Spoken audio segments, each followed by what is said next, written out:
En este mismo momento, en este segundo, a miles de millones de kilómetros de ti, está ocurriendo algo extraño.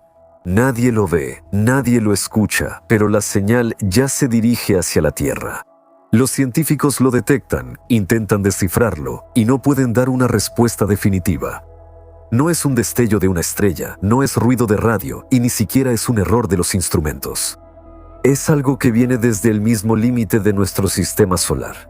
Desde allá, donde termina la influencia del Sol y comienza el verdadero, frío y desconocido espacio exterior. Y lo más inquietante es que esta señal la transmite un objeto que nosotros mismos enviamos allá hace décadas. Donde sea que te encuentres ahora, ya sea en la calurosa África, entre los duros archipiélagos del Océano Ártico o en los místicos Himalayas, levanta la vista al cielo. Está adornado con un lujoso collar de billones de estrellas, pero hay un punto que no tiene relación con los astros, que es imposible ver a simple vista. Es un objeto hecho por el hombre que se ha convertido en el artefacto artificial más alejado de la Tierra.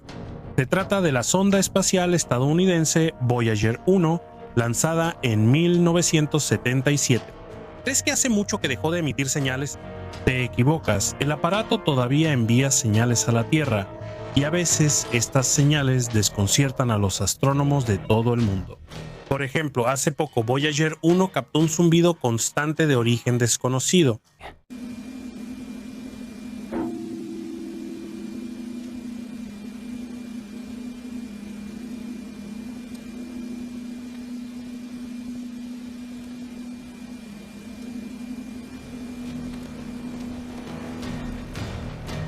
¿Qué podría significar eso?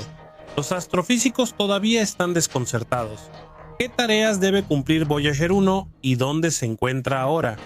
La misión principal de la nave era investigar los planetas gigantes Júpiter y Saturno. Cabe destacar que Voyager 1 cumplió su objetivo de manera excelente. Fue él quien le dio al mundo imágenes detalladas de estos enormes cuerpos celestes formados por gases turbulentos, así como de sus satélites rocosos. Pero eso fue solo la primera etapa. Lo más difícil esperaba a la sonda más adelante, y de hecho comenzó a cumplir con esta importante tarea hace relativamente poco. A Voyager 1 se le encomendó una enorme responsabilidad: estudiar el cinturón de Kuiper y los límites de la heliosfera. Pero ¿cómo interpretar los datos obtenidos si antes nadie había estado en regiones del espacio tan alejadas de la Tierra? En cierto sentido, esto es como viajar con una guía incompleta, donde la mayor parte de la información simplemente no existe. Fue precisamente allí, a muchos miles de millones de millas de su planeta natal, donde Voyager 1 detectó un zumbido permanente que provenía de algún lugar desconocido, cuyo origen, probablemente, era el espacio interestelar. Durante 4 décadas de viaje, la nave registró diferentes señales, pero es la primera vez que registra una como esta.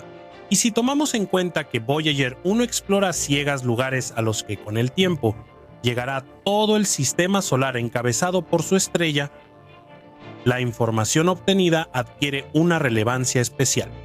¿Quieres saber más sobre el objeto de estudio de Voyager 1? Nuestra comunidad planetaria, encabezada por la estrella madre, está ubicada en una burbuja global llamada heliosfera. Bajo la protección de esta invisible envoltura se encuentran todos los planetas del sistema solar junto con el cinturón de Kuiper. Ella protege de manera confiable estos objetos del agresivo entorno interestelar. ¿Qué es la heliosfera y cuáles son sus características? Es una enorme región dentro de la cual el plasma del viento solar se mueve a velocidades supersónicas. En el límite con el espacio interestelar ocurre una colisión entre el viento solar y el campo magnetoplásmico del espacio exterior. Si explicamos el proceso en palabras sencillas, el viento solar acelera hasta alcanzar velocidades significativas, se enrolla en forma de espiral y luego frena bruscamente al chocar contra una barrera invisible, mezclándose gradualmente con las partículas cósmicas. Precisamente en la zona donde ocurren estos fenómenos se encuentra ahora el Voyager 1, lo que significa que fue ahí donde la nave captó la misteriosa señal. ¿Qué tan difícil fue el camino de la nave espacial antes de que llegara a los límites del sistema solar? ¿Por dónde viajó la sonda y qué etapas ya ha superado? En 2004, Voyager 1 cruzó la frontera de la onda de choque. una región de la heliosfera donde el viento solar comienza a desacelerarse activamente, anticipando el encuentro con el material interestelar. ¿Cómo se enteraron de esto los científicos de la Tierra? Por supuesto, las conclusiones se basan en los datos del aparato, la sonda espacial.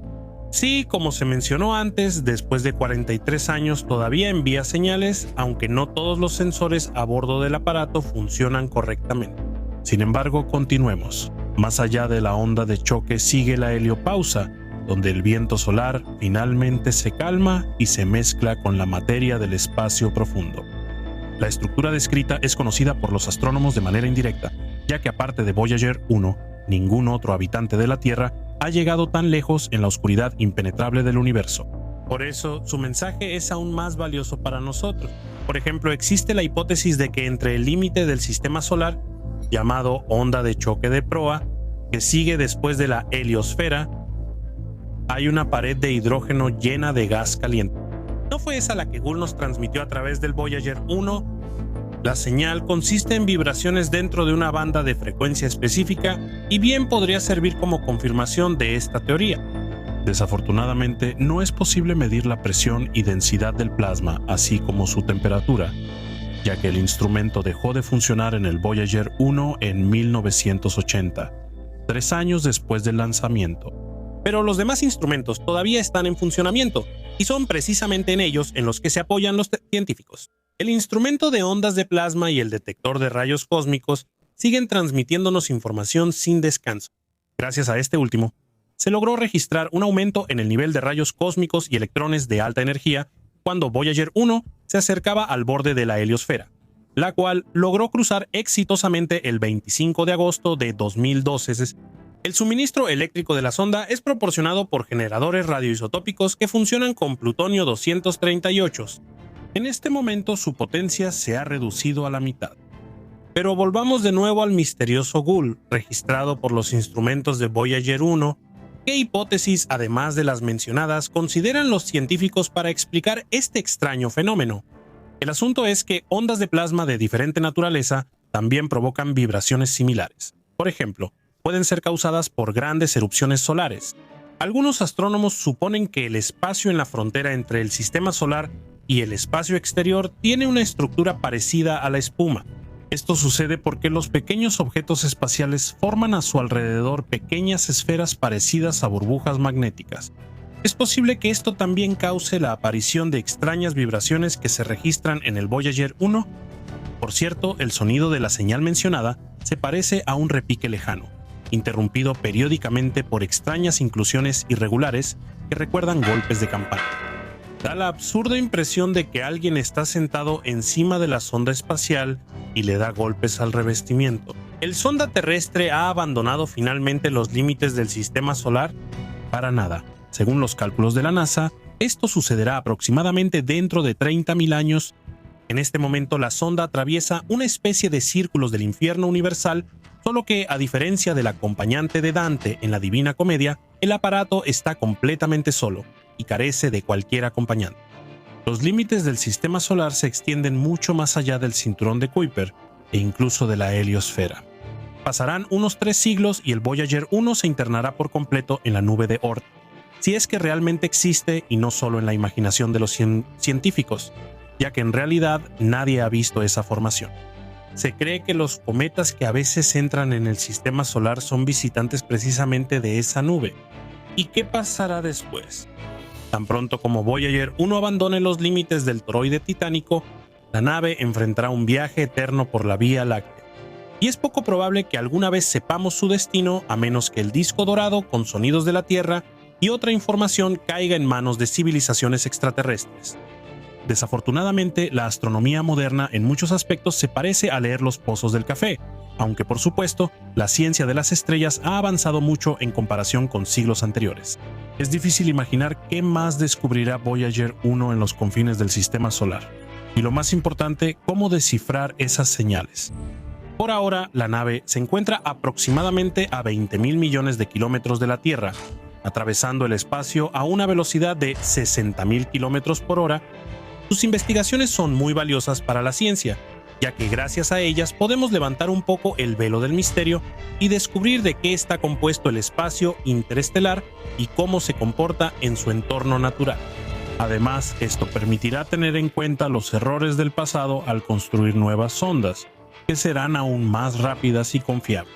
Y mientras la sonda Voyager 1 literalmente tiene un zumbido en los oídos, disfrutemos de las cómodas condiciones terrestres y de la posibilidad de obtener fácilmente cualquier información sobre las profundidades del espacio sin levantarnos de nuestro sofá favorito. La Tierra es el planeta ideal para la existencia de la humanidad. ¿Estás de acuerdo con esta afirmación? Parecería que su validez es obvia, pero no todo es tan sencillo. De hecho, considerando nuestro entorno planetario, la Tierra parece una isla única de vida y abundancia natural. ¿Pero acaso el universo no es capaz de crear algo más perfecto para la existencia de la raza humana y, en general, para el surgimiento de la vida? Sin duda es capaz. Simplemente, debido a nuestra imperfección técnica, todavía no podemos descubrir tales objetos. Aunque sí tenemos en mente algunos planetas. Pero para empezar, debemos decidir qué características de la Tierra necesitamos mejorar para que vivamos aún más cómodos. ¿Cómo debería ser nuestro planeta? ¿Más cálido, más húmedo, de mayor tamaño? ¿Tal vez sería mejor calentarla con una estrella de otro tipo? Tareas de búsqueda similares con los datos correspondientes pronto serán delegadas al nuevo telescopio James Webb. Pero los científicos tienen otros objetivos. Averiguar qué exoplaneta nos convendría más que la Tierra. Permítanme darles un pequeño adelanto. Más adelante en el episodio hablaremos sobre los objetos que ya se han encontrado como candidatos para este papel. Por cierto, de uno de esos planetas, Gliese 581d, se recibió una señal hace algunos años.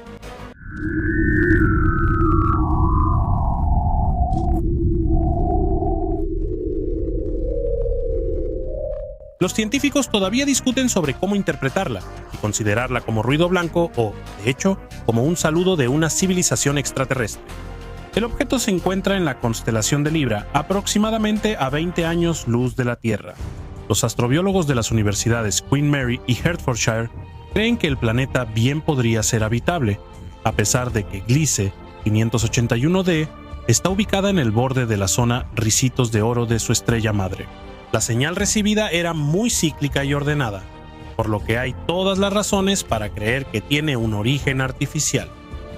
Entonces, ¿en qué deberíamos enfocarnos primero al buscar exoplanetas ideales? En la estrella que los ilumina. Nuestro Sol pertenece a las estrellas tipo G2V o, en otras palabras, enanas amarillas. En comparación con los inadecuados e inestables enanos marrones o rojos, es mucho más estable. En el universo existen astros con características aún más adecuadas. Por ejemplo, estrellas de tipo K. La duración de su vida alcanza los 70.000 millones de años, eso es 7 veces más que la del Sol. A las estrellas de este tipo pertenecen los astros anaranjados, desde enanas hasta supergigantes. La temperatura en su superficie no supera los 5.000 Kelvin. Para comparar, algunas áreas del Sol alcanzan hasta 1.520.000 Kelvin, sin mencionar la corona, donde reinan temperaturas monstruosas que alcanzan hasta 20 millones de Kelvin. Por su composición, estas estrellas son parcialmente similares a las de clase G, pero tienen poco hidrógeno en su interior.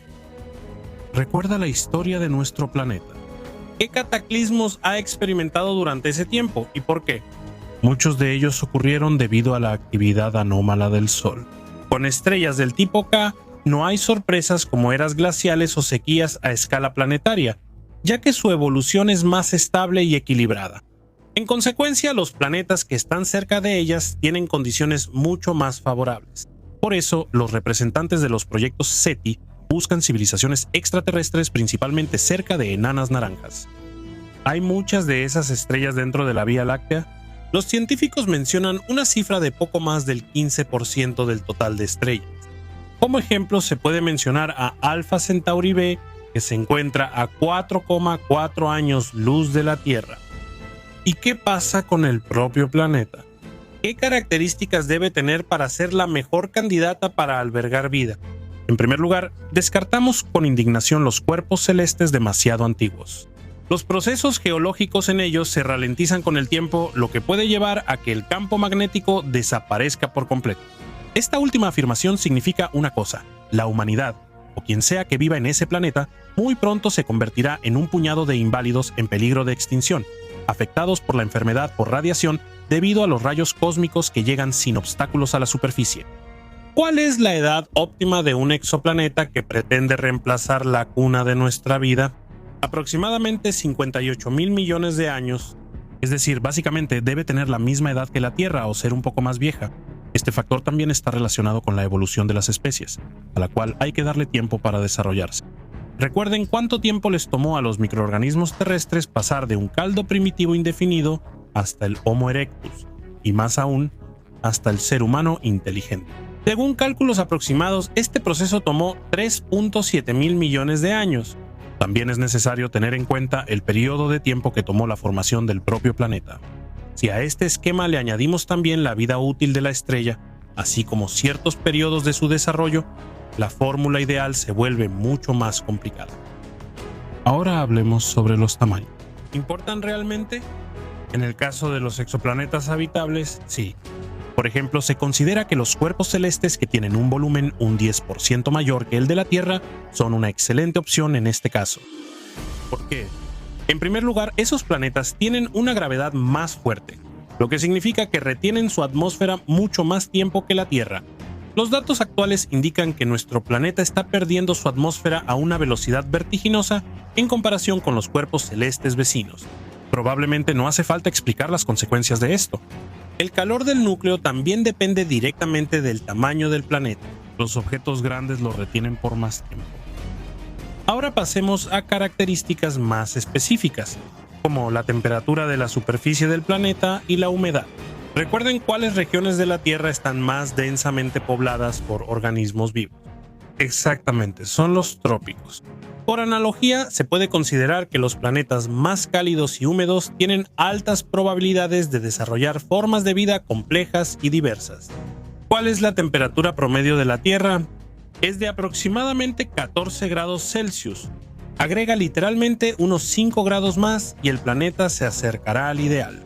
Pero hay que tener en cuenta un hecho importante. Todo esto es cierto solo si hay agua. De esta afirmación se desprende lo siguiente: cuanto más pequeños sean los continentes, mayor será la probabilidad de que surja una variedad de formas de vida, ya que disminuye la aparición de regiones deshabitadas y desérticas. Hemos mencionado una lista aproximada de los parámetros en los que se basará James Webb para buscar exoplanetas habitables. También le ayudarán dos índices importantes: la similitud con la Tierra y la habitabilidad del planeta. Por cierto, el último toma en cuenta una gama más amplia de objetos, donde la vida podría desarrollarse basada en otros procesos químicos. Por ejemplo, puede surgir en objetos mucho más calientes o mucho más fríos que la Tierra, pero todo esto es teoría. ¿Y cómo es la situación en la práctica? Ya existen candidatos reales para este puesto vacante, y el primero de ellos es Kepler 442b. El enorme planeta se encuentra en la constelación de Lira, bastante lejos de la Tierra, a 1120 años luz. Gira justo al lado de una enana naranja de clase espectral K.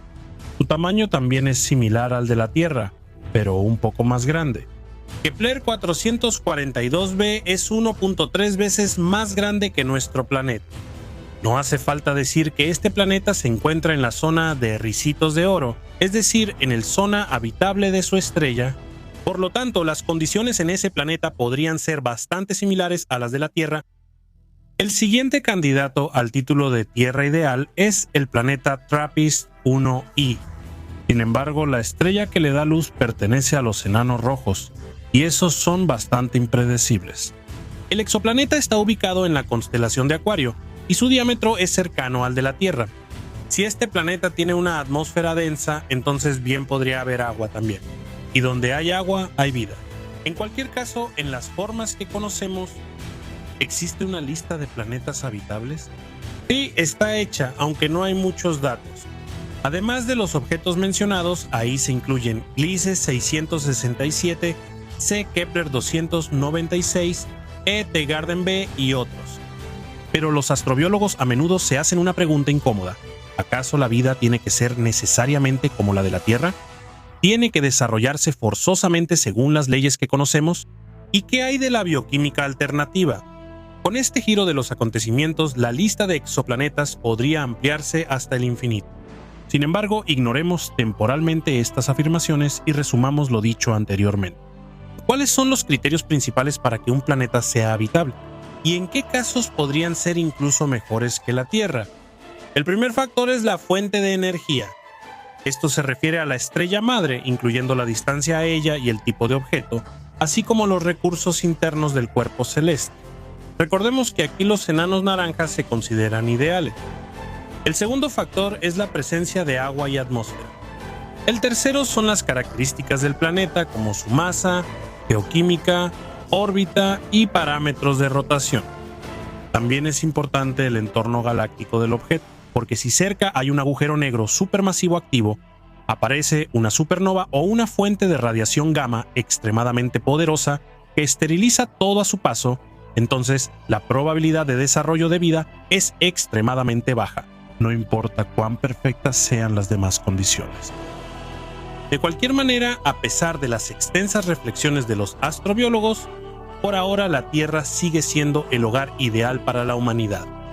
Sin duda, esto no impide la búsqueda de algo nuevo y posiblemente mejor. Dígame, ¿le gustaría cambiar su lugar de residencia a escala planetaria? Por ejemplo, mudarse a vivir permanentemente a algún Marte después de una actualización, o a un lejano Kepler B. Es muy posible que cuando se calmen los conflictos geopolíticos, terminen las pandemias y se resuelvan las crisis financieras, la humanidad haga precisamente eso. Pero no hoy, amigo. No hoy. La guerra nuclear se convirtió en una amenaza real para la humanidad desde el momento en que el mundo comprendió el nivel de peligro de las armas de destrucción masiva. Desde entonces, en la mente de las personas surgieron preguntas cada vez más complejas. Por ejemplo, ¿es posible volar la luna? ¿O qué pasaría si detonáramos simultáneamente todas nuestras reservas nucleares? Para empezar, averigüemos cómo son los terrícolas, cuáles son sus activos. En el planeta actualmente se almacenan 15.000 ojivas nucleares, la mayoría de las cuales pertenecen a Estados Unidos y Rusia. Con esa cantidad de bombas, si se quisiera, se podría crear una isla del tamaño de Manhattan y construir en ella todos los rascacielos famosos del mundo. Pero dejemos las comparaciones coloridas y volvamos a la aterradora realidad.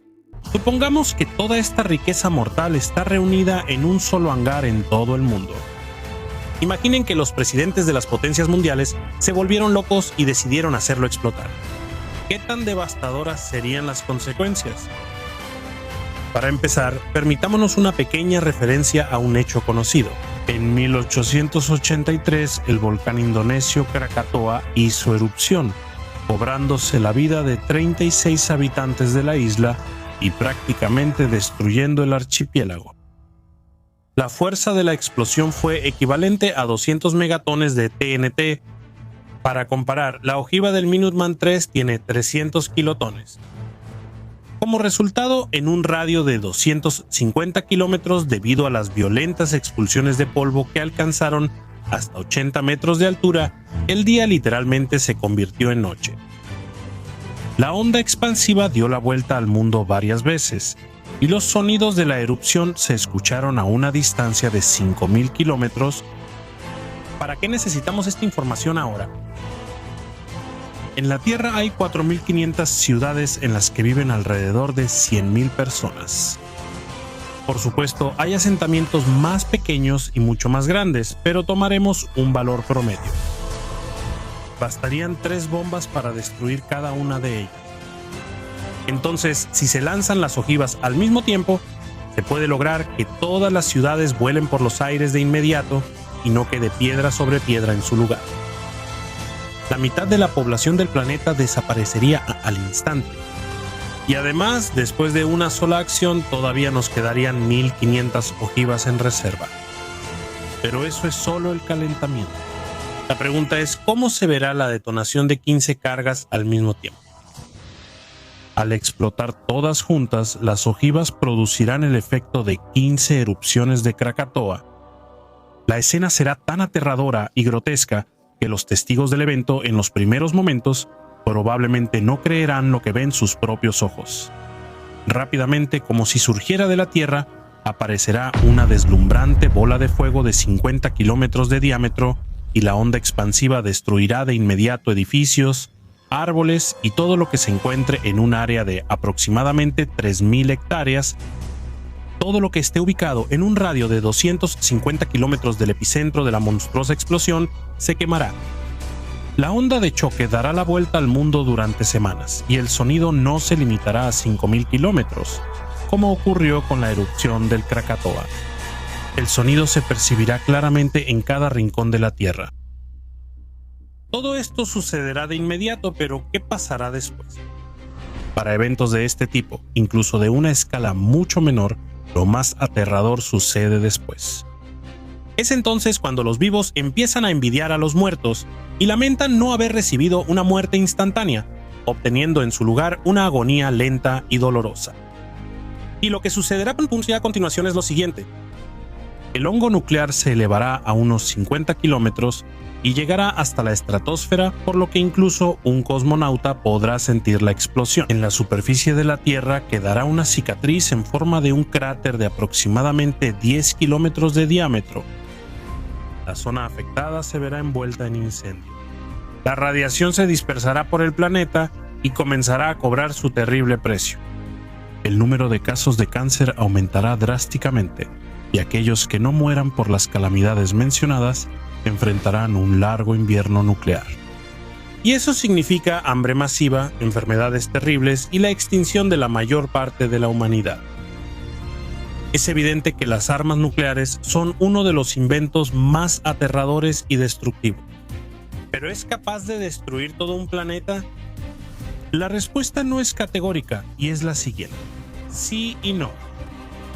Este fue un tema que se plantearon los físicos y vulcanólogos, quienes llegaron a conclusiones ambiguas. En primer lugar, una enorme esfera de piedra con un diámetro de 12.742 kilómetros, que es nuestra Tierra, no puede ser destruida ni siquiera por el arsenal nuclear existente actualmente. Esto no sucederá incluso si extraemos de las profundidades todo el uranio y fabricamos 10 billones de bombas equivalentes a las que explotaron sobre Hiroshima. En segundo lugar, si no somos capaces de partir la Tierra, entonces, como afirman los físicos, teóricamente es posible desplazarla de su órbita. Por ejemplo, deteniendo la rotación del planeta. Los científicos calcularon que para lograr esto sería necesario detonar de una sola vez 600 quintillones, un número con 18 ceros, de bombas, cada una con una potencia de al menos 1 megatón de equivalente en TNT. En ese caso, es muy probable que la Tierra se detenga y salga volando hacia el Sol, ya que nuestra estrella es el objeto más cercano con una gravedad significativa. Esto naturalmente significaría la destrucción segura del planeta. Los vulcanólogos, por su parte, no comparten la confianza de los físicos y aseguran que, si ni siquiera la erupción del supervolcán de Yellowstone, que ha hecho erupción 142 veces en 17 millones de años, pudo sacar a la Tierra de su órbita y lanzarla hacia la ardiente corona solar, es muy dudoso que los representantes de la humanidad puedan lograrlo. Mucho menos sería posible crear la cantidad de bombas capaces de influir de manera destructiva en la rotación de nuestro planeta. Pero cualquier convicción se desvanece ante el siguiente hecho. Todos y cada uno de los científicos, sin importar su especialización, afirman al unísono: es necesario reducir drásticamente el aumento de armamento, ya que estamos sentados sobre un barril de pólvora que en cualquier momento puede explotar y matar a sus creadores, así como a miles de millones de sus semejantes. Piénsenlo, incluso un conflicto nuclear entre pequeños estados tendría consecuencias planetarias, manifestándose en un cambio climático persistente, aparición de mutaciones y enfermedades incurables, así como una hambruna generalizada. Una guerra a gran escala entre superpotencias seguramente llevaría a que la humanidad sea arrojada de nuevo a los brazos de la Edad de Piedra. Teniendo en cuenta lo dicho, el canal Hubble invita a todos los interesados a votar. Escriban en los comentarios si están de acuerdo con la necesidad del desarme total de los países del club nuclear y asegúrense de argumentar su opinión, sea cual sea. Esperamos un acalorado debate sobre esta cuestión tan importante que concierne a toda la humanidad. Y si aumenta la cantidad de me gusta en este video, nos hará entender que vamos en la dirección correcta con los episodios y nos motivarán a hacer videos cada vez mejores para ustedes. Así que no dejen de hacer clic y den todos los me gusta que puedan. Nos vemos.